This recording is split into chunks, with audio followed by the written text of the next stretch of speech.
morning, guys, and welcome to Unique Not Different. On February 12th, as Natasha just said, is World Epilepsy Awareness Day. And today I have neurologist Dr. Nicholas Maraj, who is here to talk about epilepsy and what it entails. So, good morning, Dr. Nicholas. How are you doing? Good morning, Shamla. I'm excellent. How are you doing? I'm fine, thank you. It's nice to have you again once more to talk, everything neurology. So today, on February 12th, is World Epilepsy Day. And what we don't realize is that the amount of person that has epilepsy. So let us begin, right? What is epilepsy? Good thing. Epilepsy is a recurrent predisposition for people to have unprovoked seizures. Now, a seizure is an excessive abnormal amount of electrical discharge in the brain and the symptoms and signs that people see from that.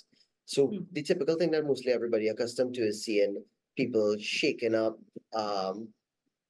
neck twisted, eyes rolling up, frozen from the mouth, eyes rolling up into the back of the head, beaten up for a couple of maybe like a minute or so, and then they pass out, become unconscious, catch yourself back after. Seizures like those can become either provoked or unprovoked, and anybody can get a seizure once you have the right sets of conditions, sleep deprivation, stress, maybe damage to the brain, maybe an infection, those things. But people who have people who get these things unprovoked recurrently, that would be defined as epilepsy. So you mentioned seizures and epilepsy, right? Yeah. And since use it interchangeably, is there a difference or is it just interchangeable? It is a difference because epilepsy itself means patients who can have recurrent seizures, that could impact their quality of life, the kind of jobs they can do, driving and stuff. Seizures, anybody can have seizures, but that doesn't mean that they necessarily have epilepsy. So, example, if you have a abnormal medical condition and your calcium in your salt level drops low, or your sodium level goes too low, or your sugar level goes too high or goes too low, you can have seizures then, but that doesn't necessarily make you epileptic. So you mentioned some in your introduction, right? You mentioned some symptoms or what causes seizures. So can you just tell us like things that may provoke seizures? Or even epilepsy. If somebody is epileptic, what provokes it? Right. So triggers for seizures would be sleep deprivation, flashing lights, stress, which is a very esoteric thing to say. Maybe it could be physical stress, mental stress, emotional stress, psychological stress, uh, deprivation, that infections, particularly infections of the brain. So like meningitis, encephalitis, those things that we are talking about. People who've had strokes in the past can have little scars on their brain that with time can become areas of abnormal electrical discharges. And those Yeah. patients can have seizures. Right. So I grew up seeing my, fellow colleagues getting seizures, right? And everybody is different in terms of when they have it, right? They respond differently.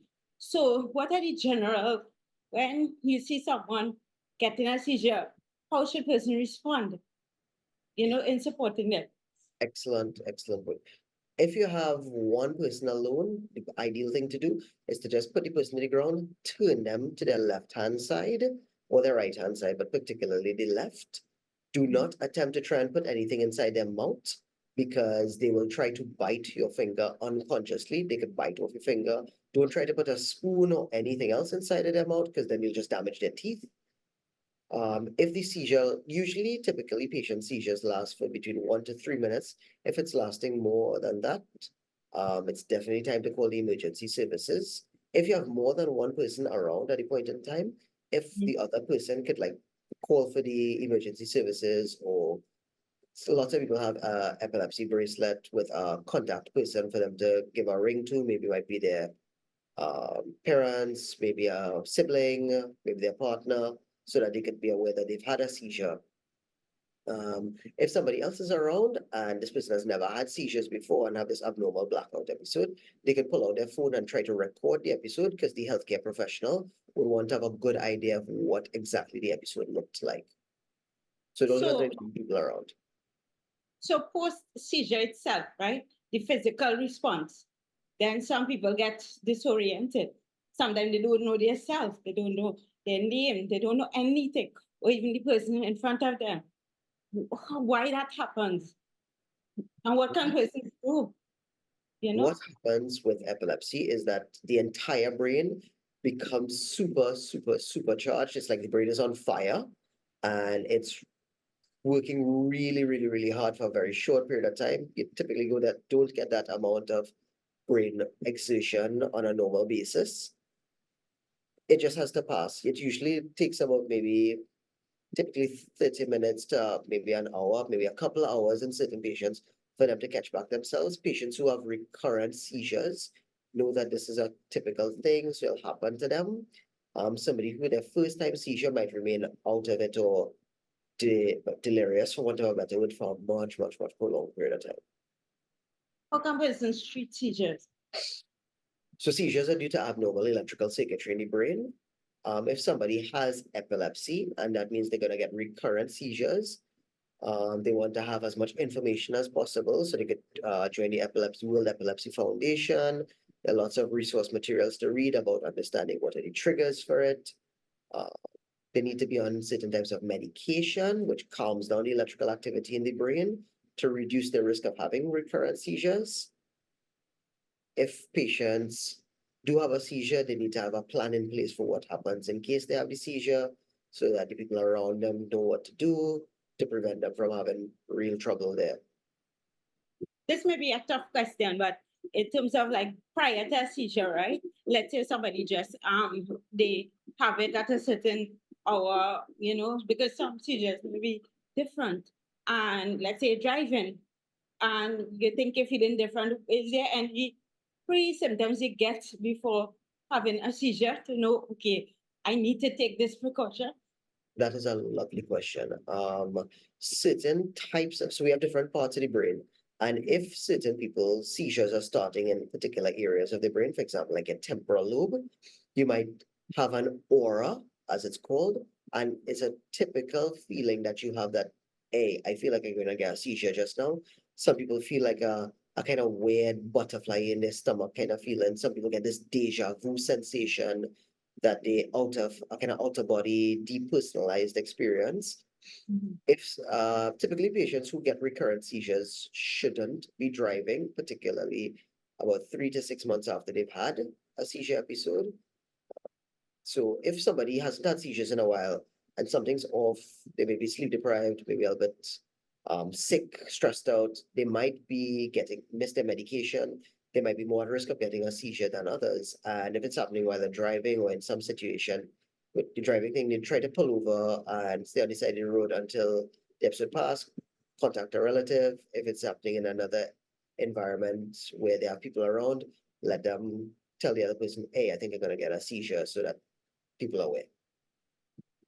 Just to wrap up quickly, what advice, you know, would you give persons in general, especially for the carnival season? I'm sure persons who are epileptic would, you know, be involved in the carnival activities. What general advice would you give these persons? Those patients who have epilepsy are more than likely to get seizures.